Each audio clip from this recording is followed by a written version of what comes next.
Hola, Alejandro, buenas tardes. Hola, buenas tardes. ¿Qué tal? ¿Cómo estás? Muy bien,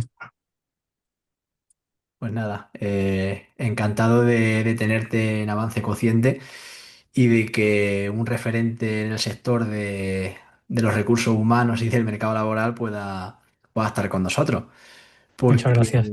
porque bueno, eres fundador y CEO de Talentify. No sé si lo he pronunciado bien. Talent Fight, Talent Fight. Talentify. Talentfight. Sí, Talent Fight. ¿Y qué es esto? O sea, ¿quién es Alejandro y qué es Talentfight? Bueno, pues mira,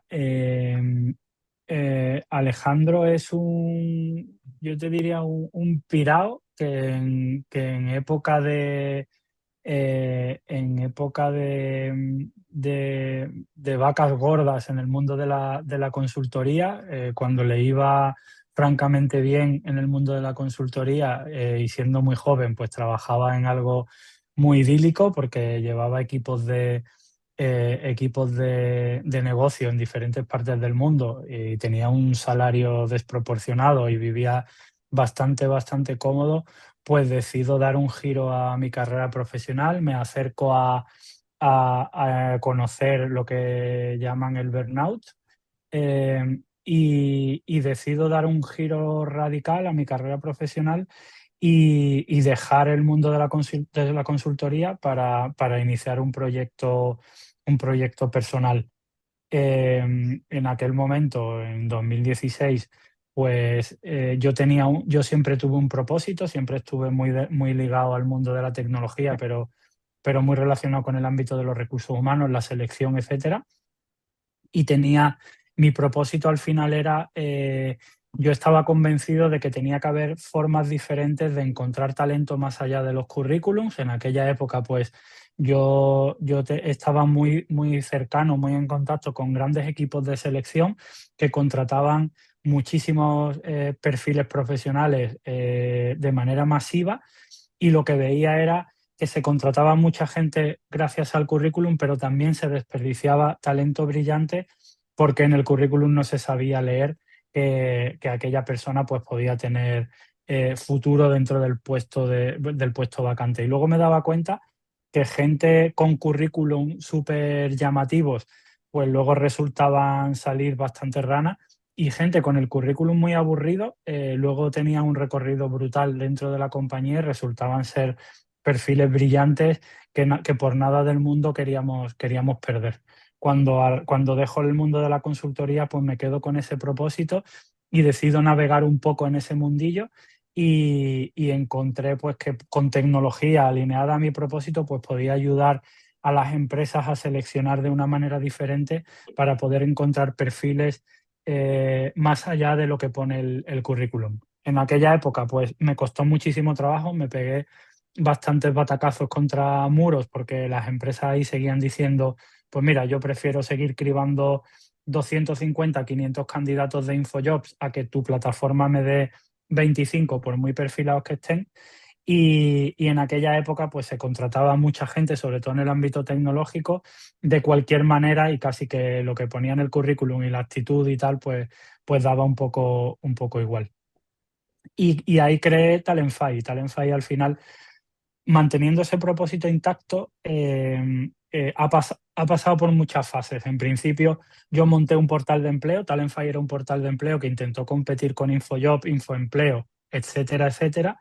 Me pegué un batacazo brutal porque era un mercado súper competido y competía pues con estas plataformas que estaban súper instauradas ya. Pero en algún momento, en esto que llaman lo de pivotar, que no es más que probar cosas nuevas a ver cuál pita, pues me di cuenta que en el ámbito educativo tenía un hueco. Cuando yo fui a la universidad a presentar esta tecnología que había desarrollado, pues una universidad me decía, oye, pues a mí eso me puede interesar para mí, para poder gestionar mis vacantes, mis empresas, mis ofertas y a mis alumnos. Y en ese momento pues le dimos una vuelta al modelo, lo hicimos marca blanca y adaptable, parametrizable a una universidad, y ahí empezó nuestro negocio de SaaS para gestionar bolsas de empleo en universidades. Luego vino la pandemia, nos permitió crecer bastante rápido, e implementar nuevas funcionalidades para crear ferias virtuales de empleo, porque las ferias de empleo presenciales no se podían hacer, y eso es lo que nos hizo de alguna manera pues tener que nos conocieran más en el sector educativo, sobre todo en el mundo universitario, y poder crecer de forma bastante considerable pues hasta hoy. Sí, quizás vinisteis a cubrir un nicho que hasta ahora no existía, ¿no? Porque yo no he visto muchas más empresas como la tuya. Era un nicho que efectivamente no existía. De hecho, a día de hoy te sorprendería ver cómo universidades muy grandes y centros educativos muy grandes gestionan a sus alumnos y la empleabilidad y práctica de sus alumnos con hojas Excel y de manera muy manual. Imagínate si eso es hoy, hace 5, 6, 7, 8 años, nosotros cumplimos 10 ahora en enero. Imagínate cómo era. Las barreras de entrada eran bastante grandes porque había que cambiar no solamente implementar tecnología, sino cambiar la forma de hacer de las universidades, de los servicios de empleabilidad, etcétera. Pero efectivamente no muchas empresas hacían lo que nosotros hacemos. Hoy ya hay alguna que lo hace, quizás no de manera global como nosotros entendemos la empleabilidad desde diferentes ángulos, pero en problemas concretos relacionados con la gestión de la empleabilidad y las prácticas, sí que hay ya alguna empresa que tiene soluciones muy interesantes también. Ujú. Sí, sí, la verdad que suena a priori para cualquiera que nos esté escuchando, yo sin duda lo probaría. Y pasándome un poco al lado de mis oyentes que me preguntaban, oye, ¿qué es lo que, tú que estás en contacto con las empresas, Alejandro, qué es lo que buscan las empresas, qué cualidades, qué competencias, qué te ha permitido descubrir o sorprenderte de algunas cosas que valoran? ¿Habilidades blandas, habilidades más históricamente duras, habilidades más técnicas? ¿Qué resumen nos puede hacer? Mira, por un lado estoy en contacto con empresas, pero por otro lado no debemos olvidar que yo soy una empresa también. Entonces también lo sufro en mis propias carnes. Y en mi trayectoria profesional, primero como informático en su momento, luego como consultor, luego como directivo y ahora como emprendedor o empresario, he ido viendo algo que se repite, que se ha ido poniendo de alguna manera en valor y se ha ido comentando, se ha ido diciendo, pero las empresas no nos hemos terminado de creer, y es las habilidades blandas o las habilidades, competencias, aptitudes por encima de los conocimientos técnicos. Yo siempre digo que los conocimientos técnicos al final hoy en día están al alcance de cualquiera, el conocimiento está en Internet y si eres un poco avispado y tienes un móvil y acceso a Internet, pues puedes tener conocimiento al alcance de tu mano, pero la clave está en qué haces con ese conocimiento, ¿vale? Y la muestra está en que en una clase de una universidad, pues por ponerlo muy limitado, de 30 personas, todo el mundo adquiere los mismos conocimientos, todo el mundo aparentemente tiene las mismas oportunidades, pero luego hay bastante diferencia entre qué hace cada uno dentro de su trayectoria educativa y profesional. Eso al final lo que me viene a demostrar es que los contenidos pues, están muy democratizados hoy en día, pero la clave está en saber qué hacer con esos contenidos. Y eso necesariamente pasa por todo lo que tiene que ver con actitudes, con competencias, actitudes con C más que aptitudes con P.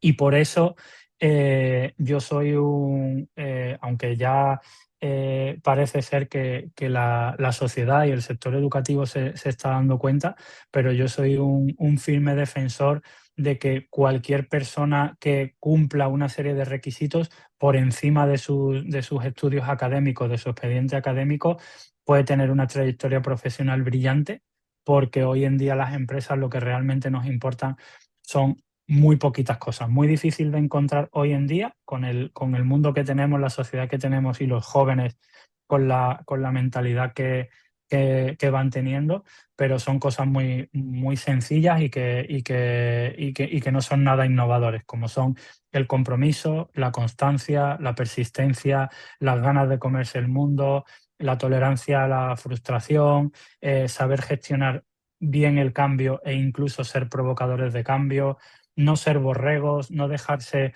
llevar por lo que nos marca la corriente, no creernos todo lo que nos cuentan, ser curiosos, poner en cuestión todo esto. Todo este tipo de capacidades, de habilidades, de actitudes son las que hoy en día hacen que una persona llegue a donde le dé la gana. Hoy en día es la primera vez en la historia que gracias a que el contenido, el conocimiento se ha democratizado y que tenemos tecnología al alcance de la mano, podemos hacer lo que realmente nos propongamos y ponernos a nivel de cualquier multinacional eh, que lleve años en el mercado. Y de hecho, pues a la vista está, conocemos todos muchos casos, pues como Idealista, Netflix, Airbnb, etcétera, etcétera, que al final salen de oportunidades que han encontrado cuatro chavales que se han juntado, le han echado lo que hay que echarle, se han atrevido, no han pensado en lo que podía salir mal, solo en que ahí había una oportunidad y bueno, pues han triunfado, ¿no? Yo creo que ahora mismo tenemos una oportunidad de oro, pero uno, hay que estar hecho de otra pasta y dos, hay que tener todo este tipo de cosas que hoy en día no es nada sencillo. Sí, es que precisamente eso te iba a decir, Alejandro, porque es muy capacitador esto que dices, pero yo, al igual que tú, verás día a día que aun estando toda la información en Internet para conseguir todo lo que nos propongamos, no lo hacemos. O, o vemos casos que aun teniéndolo todo no tiran para adelante. ¿Cuál crees tú que es el principal factor de que aun teniendo absolutamente toda la información disponible, no accedamos a ella para proponernos cualquier propósito? Pues yo creo que hay varios factores que influyen en esto. Uno es que, pues que aunque no lo queramos ver algunas veces, tenemos un, un entorno, un ambiente, un estilo de vida hiperprivilegiado. Nuestros padres nos lo han dado todo, no nos han dejado que nos la peguemos en la mayoría de las ocasiones. Entiendo que hay gente que lo ha pasado mal, pero no es lo común. Dentro de nuestro entorno, pues nos lo han puesto todo prácticamente por delante y lo hemos tenido todo muy fácil y nos hemos acostumbrado a eso. No tenemos ningún tipo de inquietud. Entonces, por un lado, todo lo tenemos al alcance de la mano, la inmediatez. Si queremos comprar algo, pues tenemos todas las tiendas online disponibles para hacerlo. Si queremos ver una serie, pues la tenemos al alcance de un botón. Si queremos escuchar una canción, la tenemos al alcance de otro botón. Yo recuerdo, para escuchar una canción que me gustaba, tenía que sintonizar la radio y esperar que saliera. Y si no, comprarme el cassette y pasarla hacia adelante y esperarme 3 4 minutos hasta encontrarla y ponerla. Hoy en día no. Eso que a día de hoy son innovaciones que nos facilitan mucho la vida a nosotros, eh, a los chavales jóvenes les facilita mucho la vida, pero se la jode por otro lado. Y es que lo estamos acostumbrando a que lo tengan todo muy fácil y que no se tengan que esforzar demasiado para conseguir las cosas. Queremos todo inmediatamente, queremos ir al gimnasio y ponernos muy fuerte muy rápido. Queremos entrar en una empresa y ser un directivo y cobrar mucho dinero muy rápido. Queremos montar una startup y levantar una ronda de mucho dinero, pero trabajar poco y que nos la compren rápido con mucho dinero. Todo muy rápido y todo mucho. Entonces, al final, eso es un ejemplo devastador para los chavales jóvenes que en ningún momento ven en el ejemplo la capacidad de esfuerzo, que todo tiene un precio, que no regalan nada, que hay que echar muchas horas, que hay que pasar muchas noches sin dormir.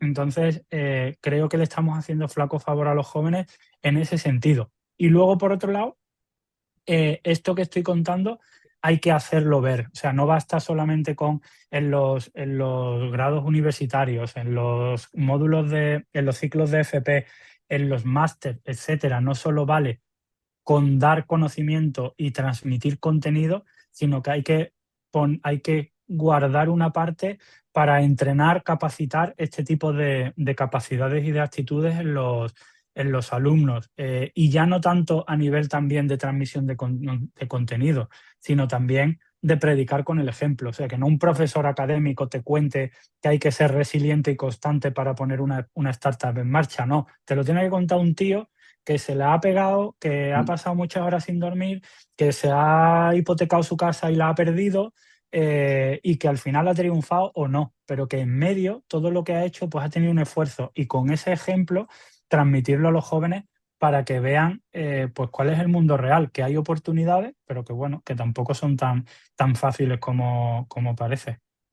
No, no, totalmente, porque la mejor manera de enseñar es a través del ejemplo.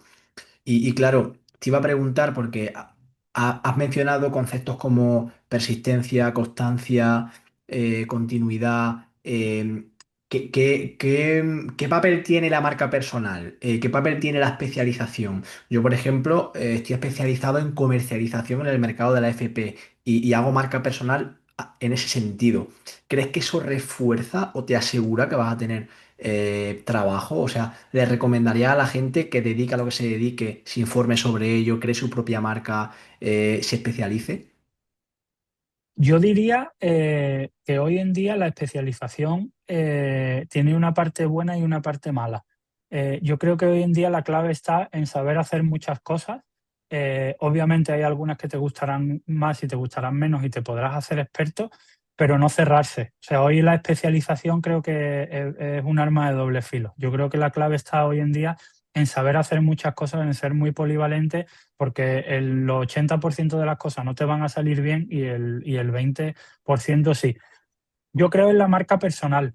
El problema está en que detrás de la marca personal tiene que haber algo y hoy en día hay muchas marcas personales que son un simple cascarón y que rascas y no encuentras nada. La marca personal tiene que tener un contenido y ese contenido tiene que estar detrás de una experiencia. Entonces, alguien que ha tenido un recorrido, que ha vivido, ha sufrido y ha aprendido, pues entiendo que se puede construir una marca personal para comunicar y ayudar a los demás a generar cierta identidad para poder dar ejemplo y ayudar a los demás a hacer lo que le ha ido bien y a no hacer lo que no le ha ido tan bien. Pero hoy en día, correr y obsesionarse por tener una marca personal cuando no tienes nada detrás que puedas compartir, me parece un error. Creo que la marca personal debe ser una consecuencia.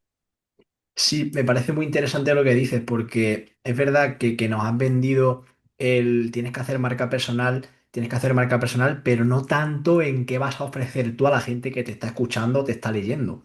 Porque Justo. tú a lo mejor puedes hablar con propiedad, pero yo puedo tener una marca majestuosa y detectar que detrás no hay nada. Justo, y luego obsesionarse con esa parte me parece un error, porque si lo piensas a medio o largo plazo, lo que vamos a tener es un montón de gente haciendo ruido, intentando que su marca personal prevalezca por encima de otra, pero por detrás va a haber poco contenido y eso me parece muy triste. Yo incluso eh, soy muy seguidor de la gente que ha conseguido hacer grandes cosas y sigue teniendo un perfil bajo. Es decir, ni ha asistido a todo lo que se llame nombre X Summit, evento no sé qué show, evento no sé cuánto, y gente que no ha estado todo el día presente en este tipo de evento, en este tipo de sarao, y sin embargo ha hecho grandes cosas sin necesidad de darse tanto bombo a nivel personal. Se ha dedicado a su negocio, a lo que ha tenido que dedicarse, y luego la marca personal ha venido de alguna manera sola, ¿no? Ha venido como consecuencia de sus actos. En el momento en el que la marca personal para ti es un objetivo, pues yo creo que ya vas mal encaminado. Sí, la verdad es que sí, porque a veces es difícil diferenciar entre una marca realmente trabajada, que detrás tiene contenido, y una marca que detrás está vacía o que es copiada, ¿no? Y me lo quería asociar ahora como empleado a la hora de buscar una empresa, ese storytelling, esa marca personal de la empresa. ¿Qué recomiendas o qué nos recomiendas a los empleados a la hora de buscar empleo y a los que somos muy exigentes con la empresa en la que queremos trabajar? O sea, ¿en qué nos tenemos que fijar de la compañía?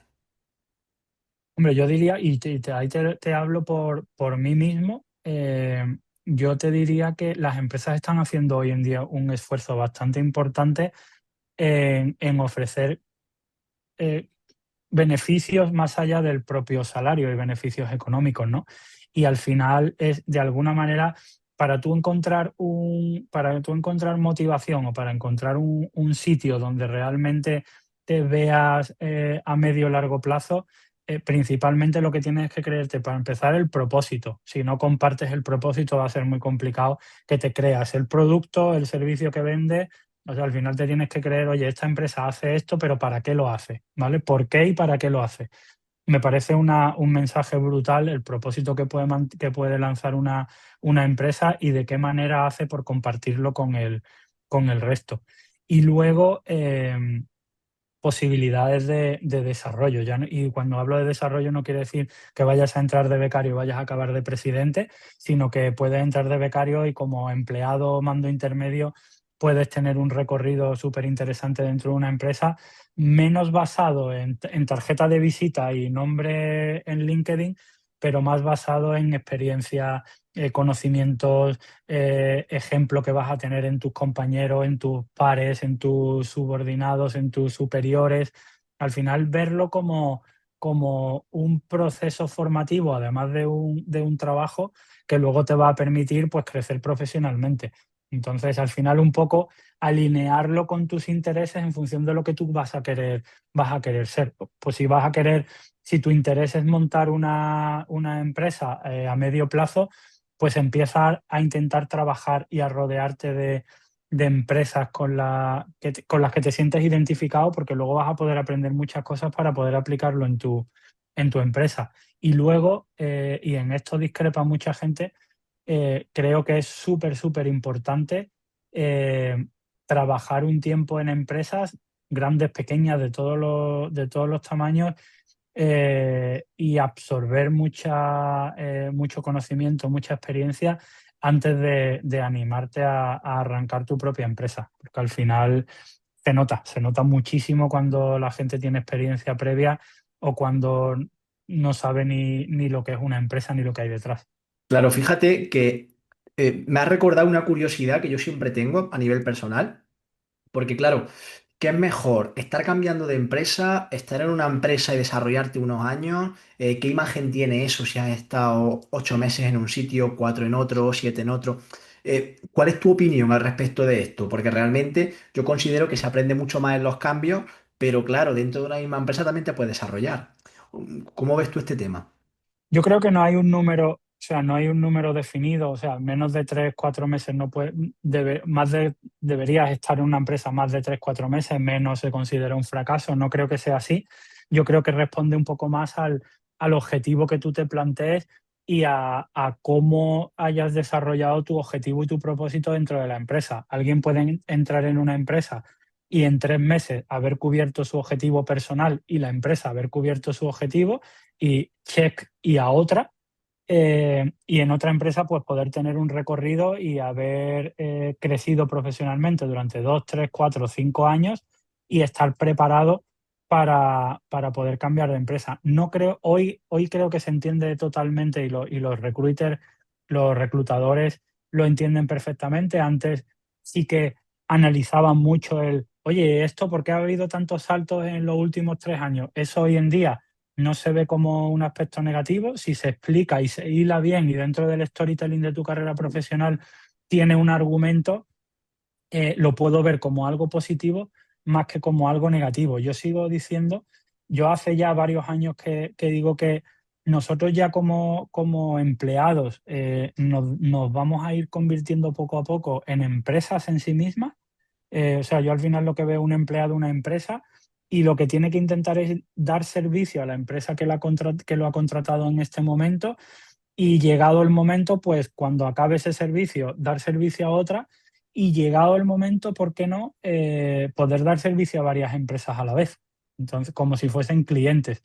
Entonces, yo veo el perfil del trabajador en determinados ámbitos, no en todos, pero sí que veo el que cada vez más se asemeje a que sea un profesional que se convierta en una empresa en sí mismo y pueda dar servicios en base a sus capacidades, en sus conocimientos, en su experiencia, poder dar servicio a varias empresas o a la vez o de manera sucesiva. Sí, sí, que trabajemos por proyectos y por objetivos, más que por horas, ¿no? Justo, eso es. Vale, pues sí, me parece una conclusión bastante buena para acabar esta primera sección, porque sí que es cierto que los trabajos tradicionales, en los que cambiamos tiempo por dinero, se están quedando obsoletos, porque al final yo voy a mi empresa a serle rentable de alguna manera. O sea, al final, como tú decías, el 80% del tiempo, no- luego el 20% de los resultados al final te los va a dar la parte mínima. O sea, que Eso es, es muy eso es, interesante el hecho de aportar valor más que tiempo. Me parece muy buena justo. conclusión, Alejandro. Luego, en esta última y segunda sección, nos gusta haceros tres preguntas concretas, en las cuales nos podemos llevar una buena conclusión. La primera de ellas es: ¿qué le recomendaría a Alejandro a tu yo de hace 20 años? A mi yo de hace 20 años, que piense las cosas, y fíjate que considero que no soy de pensarlas mucho, pero que las haga cuando las tenga claras y no lo piense tanto, que sea eh, más estricto con todo lo que tiene que ver con terceros y no tanto conmigo mismo, y que no intente ir hacia lo perfecto, porque lo bueno ya es suficientemente competitivo, em, y podría haber corrido un poco más. Al final creo que buscando la perfección tardamos muchísimo tiempo y hoy en día, desgraciadamente, Sí. tenemos un mundo tan mediocre que la gente va a cumplir el expediente, el aprobado, raspado, que si consigues hacer algo que ya esté bien, pues ya va a destacar. Entonces hubiera corrido bastante más. Me quedo lo de ser estricto con otros y no contigo mismo, ¿eh? Porque me siento un Sí, poco también identificado en eso porque sí, porque básicamente muchas veces somos demasiado estrictos con nosotros y no tenemos tanta libertad como para eso es. desarrollar todo lo que nos viene. Pues Alejandro, la segunda pregunta es: en uno de tus peores momentos, ¿qué fue lo que más te ayudó? En uno de mis peores momentos, lo que siempre me ayuda es mi familia. O sea, al final, no, mira que he tenido la suerte y toco madera, que no he tenido ningún problema cercano de salud, de familiar, por parte de familiares y tal, pero cuando tengo un momento duro, pienso en mi familia y me cobijo en mi familia, que mientras eso esté bien, lo demás siempre es relativo, Sí que es tu motor, ¿no? sin duda. Totalmente. Pues mira, Alejandro, por último, siempre os pedimos dos hábitos. Es interesante porque son dos hábitos que a ti te funcionen y que nos recomendéis a cualquiera de los que nos están escuchando. Mira, voy a ser muy, muy simple y no voy a entrar en hábitos raros a nivel profesional. Leer y hacer deporte, fundamentales, fundamentales. Leer, Sí. porque no nos podemos permitir no hacerlo. Hay que leer en el tiempo que tengamos y mejor una página que ninguna todos los días, porque nos ayuda a oxigenar la mente, a tener más conocimientos, a pensar fuera de la caja, a encontrar oportunidades, a entender qué se está haciendo por ahí y hacer deporte porque de nuevo nos ayuda a pensar con más claridad, a liberar estrés y hay que estar bien físicamente para estarlo mentalmente también. Sí, es que además son dos cosas que nos ayudan de manera transversal a todo lo demás, ya sea Justo, sueño, ya sea alimentación, digestión, mente abierta, etcétera, etcétera. sin duda.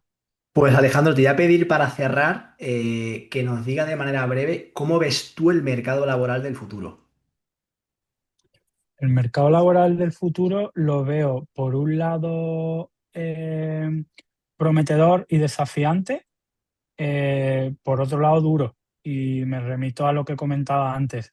Me da miedo el tipo de perfil profesional que está saliendo del sector educativo y cómo los estamos preparando porque se van a dar un batacazo importante a la hora de aterrizar en el mercado laboral o en el mundo del emprendimiento, pero por otro lado, creo que hay oportunidades sin fin, sin límites, que siendo un poco despiertos y teniendo un poquito de ganas y echándole un poquito de valor a la vida, se puede hacer cosas súper interesantes, súper grandes, con poco dinero, pero con muchas ganas, mucho coraje y siendo muy, muy constantes.